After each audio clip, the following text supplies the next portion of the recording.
Good morning friends, कैसे हो सभी? बढ़िया हो? हाँ, चलो तो क्लास स्टार्ट करते हैं भाई। हाँ, तो आज इसकी बात होगी, वो टॉपिक होगा योजना आयोग। योजना आयोग, ठीक है। लगभग पेपर में, हर दूसरे पेपर में इसके ऊपर क्वेश्चन रिवाइज होता है ना। इसको आप थोड़ा सा ध्यान से देखना, कौन कौन से क्वेश्चन रिवाइज होते हैं। पहले पूछा हुआ योजना आयोग का अध्यक्ष कौन होता है, योजना आयोग का गठन कब हुआ, योजना आयोग है उसको वर्तमान में किस नाम से जाना जाता है, तो सभी की बात करेंगे। तो देखना योजना आयोग, योजना आयोग का जो गठन हुआ ये 15 मार्च को हुआ, 15 मार्च 1950 को। योजना आयोग है उसका गठन 15 मार्च 1950 को हुआ। अब बात आती है कि योजना आयोग है, इसका जो अध्यक्ष है, अध्यक्ष होता था वो कौन होता था भी? प्रधानमंत्री। योजना आयोग का अध्यक्ष होता था प्रधानमंत्री, ठीक। फिर बात आती है योजना आयोग का पहला अध्यक्ष, योजना आयोग का पहला अध्यक्ष तो पंडित जवाहरलाल नेहरू, पंडित जवाहरलाल नेहरू योजना आयोग का प्रथम अध्यक्ष। क्योंकि भाई अध्यक्ष प्रधानमंत्री होता तो पहला प्रधानमंत्री पंडित जवाहरलाल नेहरू ही थे। फिर पहला उपाध्यक्ष, पहला उपाध्यक्ष किसे बनाया गया? तो पहला उपाध्यक्ष बनाया गया था गुलझारी लाल नंदा को। गुलझारी लाल नंदा, आपको याद हो तो भारत में आज तक 2 बार कार्यवाहक प्रधानमंत्री बनाए गए थे। कब कब? एक तो नेहरू जी की मृत्यु के बाद में, और एक बार इंदिरा गांधी की मृत्यु के लाल बहादुर शास्त्री की मृत्यु के बाद में। तो नेहरू जी की मृत्यु हुई थी 1964 में। 1964 में मृत्यु के बाद कार्यवाहक प्रधानमंत्री बनाया गया था, वो गुलज़ारी लाल नंदा को बनाया गया था। फिर लाल बहादुर शास्त्री आ गए, उनकी डेथ हुई 1966 में ताशकंद समझौते के दौरान। फिर उसके बाद में कार्यवाहक प्रधानमंत्री बनाया गया था गुलज़ारी लाल नंदा को। इसके ऊपर क्वेश्चन आता है, आज तक सबसे ज्यादा बार कार्यवाहक प्रधानमंत्री पद पे रहने वाले व्यक्ति तो कौन थे? वो गुलज़ारी लाल नंदा। कितनी बार प्रधानमंत्री बने थे? 2। लेकिन योजना आयोग के पहले क्या थे? ये उपाध्यक्ष हुआ करते थे, ठीक है। बीएसएफ आरओ ऑपरेटर, अभी जो रिजल्ट आया है बीएसएफ आरओ ऑपरेटर का, कल परसों ही रिजल्ट आया, तो उसको देखना, जिस भी बच्चे का हो तो संकेत देना भी, है ना। जिस बच्चे का हुआ हो, तो मेडिकल बचा हुआ भी और उसका रिजल्ट आ चुका है। तो बीएसएफ आरओ ऑपरेटर का पेपर था और ये 2013 का था। इसमें पूछा गया था योजना आयोग की प्रथम महिला अध्यक्ष।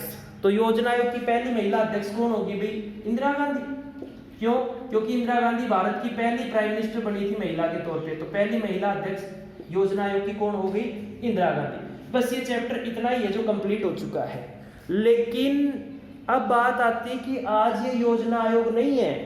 योजना आयोग को प्लानिंग कमीशन कहा जाता था या प्लानिंग कमीशन कहते थे, लेकिन आज ये योजना आयोग नहीं रहा। आज इसको चेंज कर दिया गया है और ये योजना आयोग से एक नई संस्था बन चुका है। और वो नई संस्था क्या है भाई? वो देखना जरा। हाँ, तो अब योजना आयोग को बदल के और एक नया नाम इसको मिला, और नया नाम जो मिला वो क्या है? नीति आयोग। नया नाम क्या मिला भाई इसको? नीति आयोग। ये नीति आयोग। अब 2015-16 की पटवार की भर्ती थी, उस भर्ती में पूछा गया था क्वेश्चन, नीति आयोग कब अस्तित्व में आया? तो नीति आयोग, योजना आयोग को बदल के नीति आयोग बना दिया गया, योजना आयोग को भंग कर दिया गया। और नीति आयोग अस्तित्व में कब आया? तो नीति आयोग अस्तित्व में कब आया भाई? 1 जनवरी को 2015। और ये लास्ट जो पटवार की भर्ती थी उसमें पूछा गया क्वेश्चन था, 1 जनवरी 2015 को नीति आयोग अस्तित्व में आया। वही बात अब पूछेगा, नीति आयोग किस प्रधानमंत्री के समय बनाया गया? तो नीति आयोग बनाया गया था वो प्रधानमंत्री नरेंद्र मोदी जी के समय में बनाया गया, ठीक है। नरेंद्र मोदी के समय में, और योजना आयोग से नीति आयोग बनाया गया।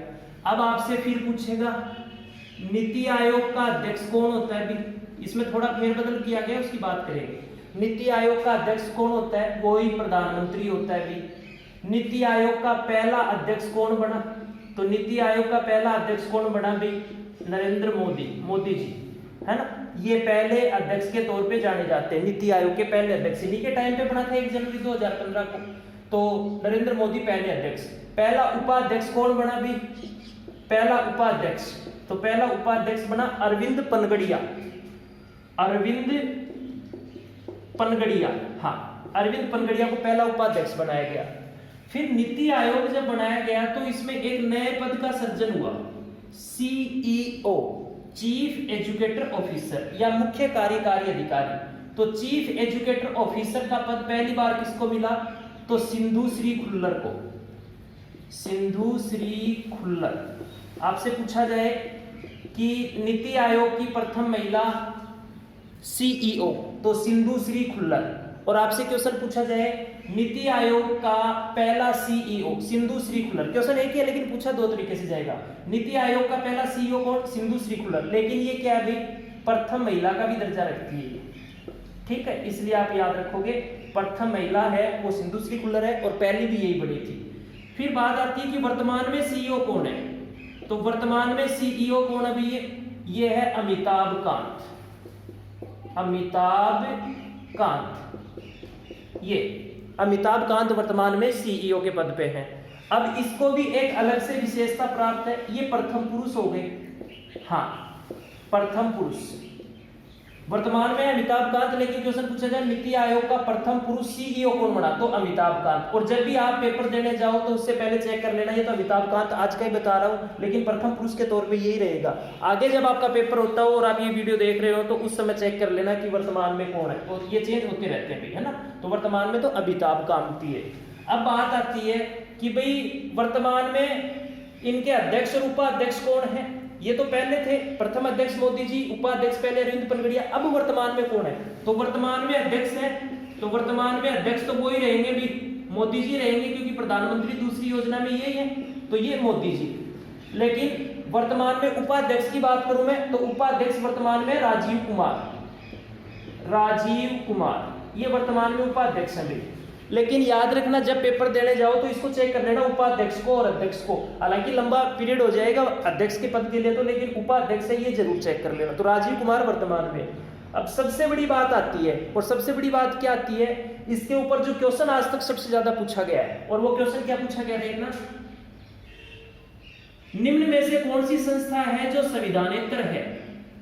संस्था संविधानेतर कौन सी है? तो संस्था योजना आयोग एक संविधानेतर संस्था है, ये याद रखना, नोट लगा लेना इसको।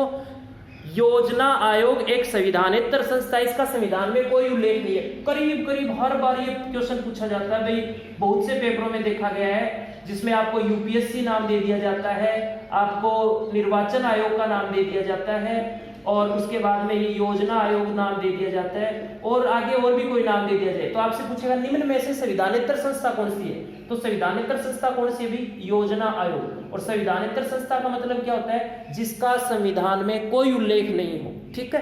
तो ये संविधानेतर संस्था, इसको याद रखना। बस सबसे महत्वपूर्ण बात यह है कि नीति आयोग या योजना आयोग है, ये संविधानेतर संस्था है।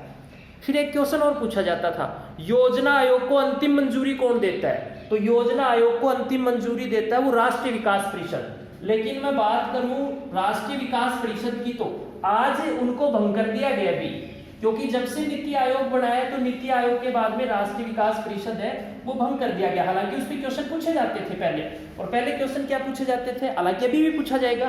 तो देखना, राष्ट्रीय विकास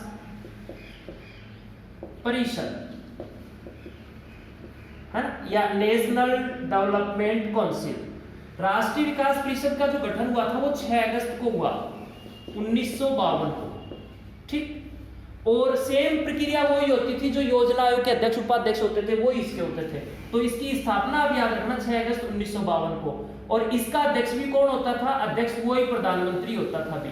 लेकिन जब से 1 जनवरी 2015 से नीति आयोग अस्तित्व में आया है, ये राष्ट्रीय विकास परिषद का कार्य है वो, या राष्ट्रीय परिषद है ये संस्था, अतिरिक्त संस्था थी, उसको समाप्त कर दिया गया। अब योजना आयोग, पहले जो क्वेश्चन पूछा जाता था, योजना आयोग को अंतिम मंजूरी कौन देता है? तो योजना आयोग को अंतिम मंजूरी कौन देता था?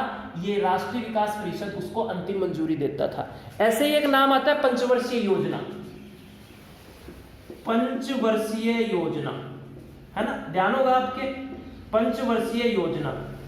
अब ये पंचवर्षीय योजना, कई बार इनका कालक्रम पूछ लिया जाता है कि पंचवर्षीय योजना वर्तमान में कौन सी चल रही है, आगे कौन सी चलेगी, कौन सी पंचवर्षीय योजना का काल था, वो कितना हुआ करता था। तो सबसे पहले तो मैं बात करता हूं पंचवर्षीय योजना की। आईटीबीपी 2013 के पेपर में पूछा गया और पुलिस के पेपर में पूछा गया, शायद दिल्ली पुलिस का पेपर था वो। पंचवर्षीय योजना कहां के संविधान से ली गई है? पंचवर्षीय योजना कहां के संविधान से ली गई है? तो ये कहां के संविधान से ली गई है?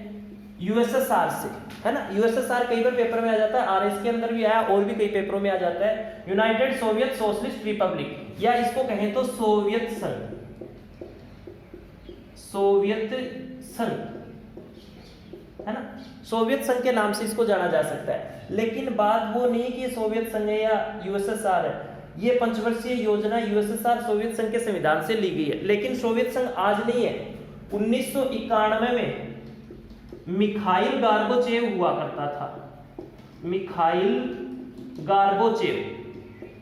उसके समय में सोवियत संघ के 15 टुकड़े हो गए, 15 छोटे छोटे देश बन गए और आज एक छोटा सा देश रह गया, रसिया या रूस। क्षेत्रफल में विश्व में सबसे बड़ा कौन सा है? रूस।